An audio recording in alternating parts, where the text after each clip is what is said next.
Voltamos com o nosso Tome Ciência, que debate hoje a química do amor, e eu já vou agradecer a gentil presença dos nossos convidados, a Cibele Fabichar, médica e autora de livros sobre sexualidade, a nossa Maria Alves Bruns, coordenadora do grupo Pesquisa Sexualidade e Vida, né? Sexualidade e Vida, lá da USP, e o Ricardo Oliveira Souza, neurologista, pesquisador do Instituto Dora e professor da Unirio. Bem, eu prometi, vamos agora, eu vou mostrar aqui o livro da Cibele e chamar a atenção, Sexo, Amor, Endorfina e Bobagens. Essas bobagens, Cibele, seriam basicamente os excessos ou as bobagens que fazemos por problemas decorrentes dos hormônios, é isso? Exatamente, quer dizer, são a velha frase, não é? O amor é cego. A ciência ela tem comprovado aí através da fisiologia que realmente no início da paixão, né, determinadas áreas do nosso cérebro que tem como responsabilidade aí a crítica, o julgamento, elas estão menos ativas, enquanto que os hormônios e as áreas das emoções estão hiperativadas. Pois então é por aí mesmo que eu queria pegar, promessa feita, promessa cumprida, né? Ou seja, seria possível, por dedução lógica, se a gente comete tanta bobagem, ou tem deficiências ou desníveis, se a gente aplicar, parte logo do princípio, se eu der mais um hormônio, menos aqui, eu vou começar a ter um tratamento para os problemas. É viável pensar nisso? Até que ponto se envolve questões éticas? E aí? Existem aí várias linhas de pesquisa, inclusive uma delas que o Dr. Ricardo já citou, que é o hormônio da moda agora, que é a oxitocina, também chamado como hormônio do amor e da confiança. Está se colocando aí talvez a possibilidade, né, da interferência no comportamento humano e no comportamento do ponto de vista romântico, né, o amor, algo tão complicado, através, por exemplo, da inalação, né, desse hormônio.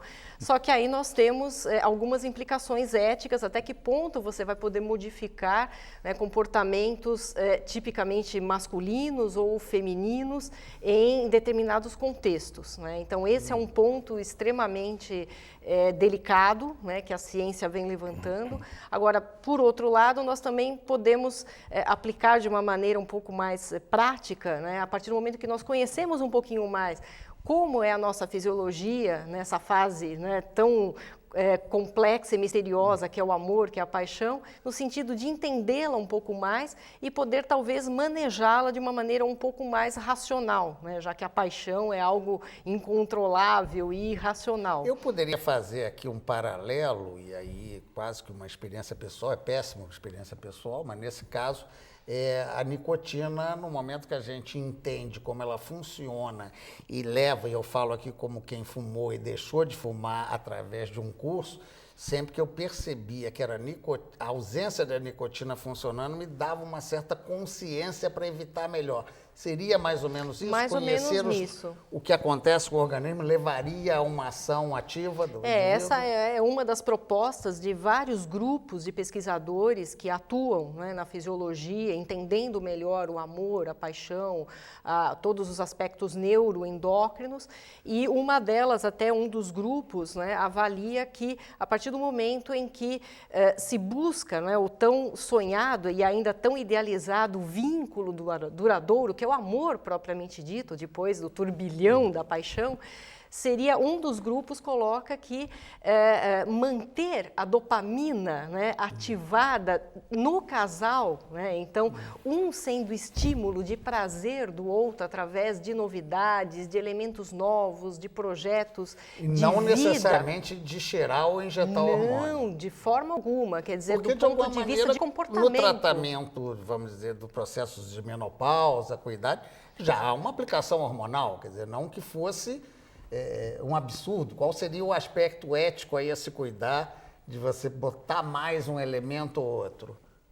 Qual seria? Essa é a grande questão é essa, quer dizer, você mexer em toda essa química, né, você diminuir a testosterona, por exemplo, num dado momento, ou aumentar a dopamina injetando, não é esse a ideia, né, porque aí você mexe com toda a ética, mas a proposta de alguns grupos é que o indivíduo, conhecendo melhor a sua fisiologia, ele pode, na interação do casal com o parceiro, seja numa relação homossexual ou heterossexual, manter esse foco de prazer e a longevidade, talvez, desse casal, né, mantendo essa fisiologia em atividade, via oxitocina, dopamina, etc. Deixa eu botar também essa questão para o Ricardo, até porque também na questão mais física do cérebro, já houve épocas em que se falou quimicamente em mexer, vamos dizer, nos ditos elementos patológicos, tarados e tal, vamos mexer no hormônio, e também, do ponto de vista, vamos operar, vamos, né? No passado até tinha...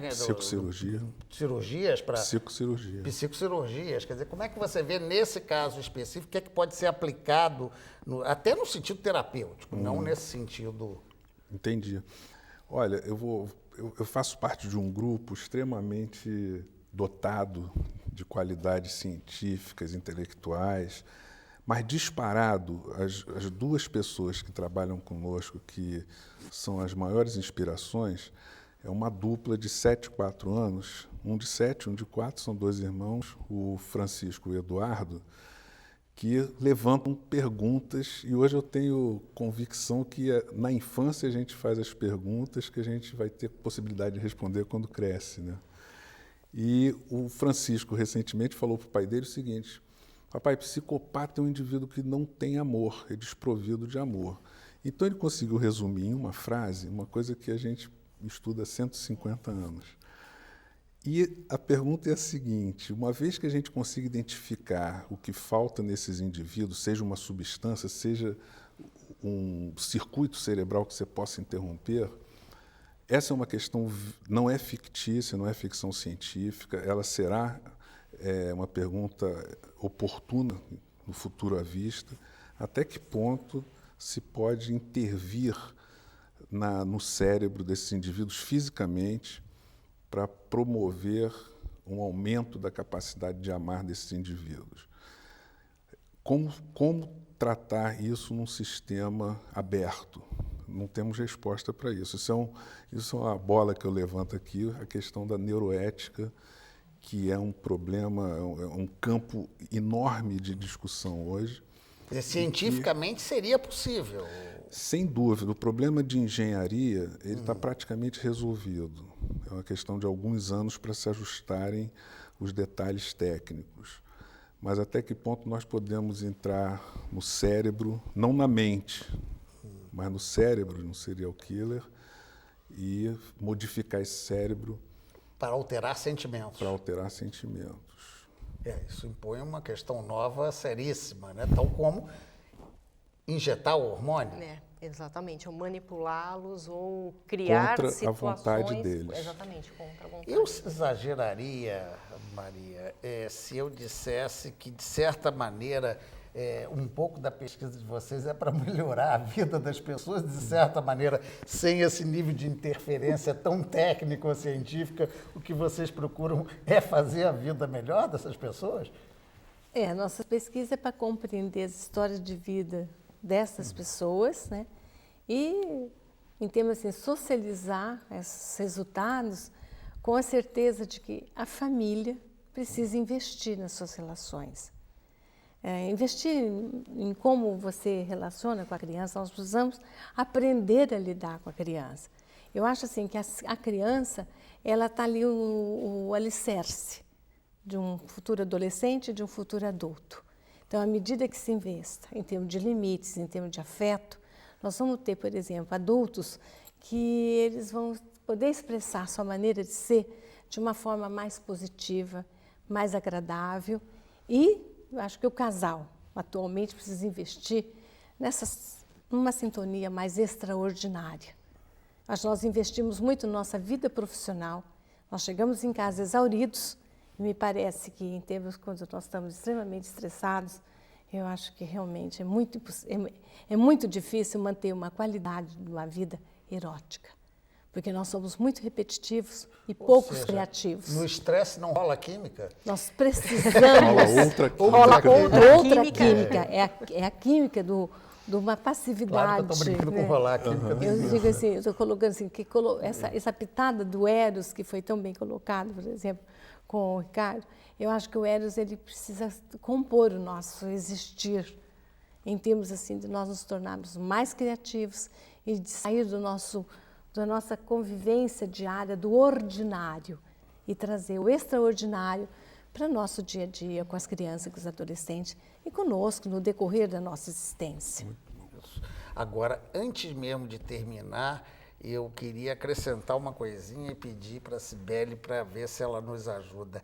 Este tipo de trabalho, seja através da pesquisa da Maria ou lá do Instituto DO, é um trabalho crescente no Brasil, ou seja, nós estamos avançando nesse conhecimento a bom nível ou falta um pouco mais? Não, eu acho que a grande largada, né, já foi dada em vários centros que nós temos aí de pesquisa psiconeuroendócrina, que justamente faz a junção dessas três grandes áreas. E eu estava até comentando com o Dr. Ricardo que justamente ele atua num dos centros aí de pesquisa mais avançada, que é justamente, né, a avaliação da função cerebral junto com hormônios, junto com neurotransmissores, substâncias que estão lá no cérebro, que é a ressonância magnética funcional, né, como o nosso cérebro funciona ali no ato, quando ele sente algo, e isso realmente é o futuro, né? Eu acho que o Brasil tem tudo para despontar e está no caminho certo. Tá. Então, para encerrar, nós vamos dar aqui uma dica para vocês. Os nossos convidados, que foram gentis pela presença aqui, nos vão fornecer elementos de maior conhecimento que você vai poder ver lá na seção Saber Mais do nosso site. Anote aí, www.tomeciencia.com.br. Lá você vai poder encontrar links para pesquisa na internet ou livros. Certamente o seu livro estará lá, os livros também de Maria Alves Bruns e o que Ricardo nos indicar. E dessa maneira você aprofunde o conhecimento, porque como a gente viu aqui, conhecendo mais, a gente pode ter uma vida melhor. Até a próxima, então.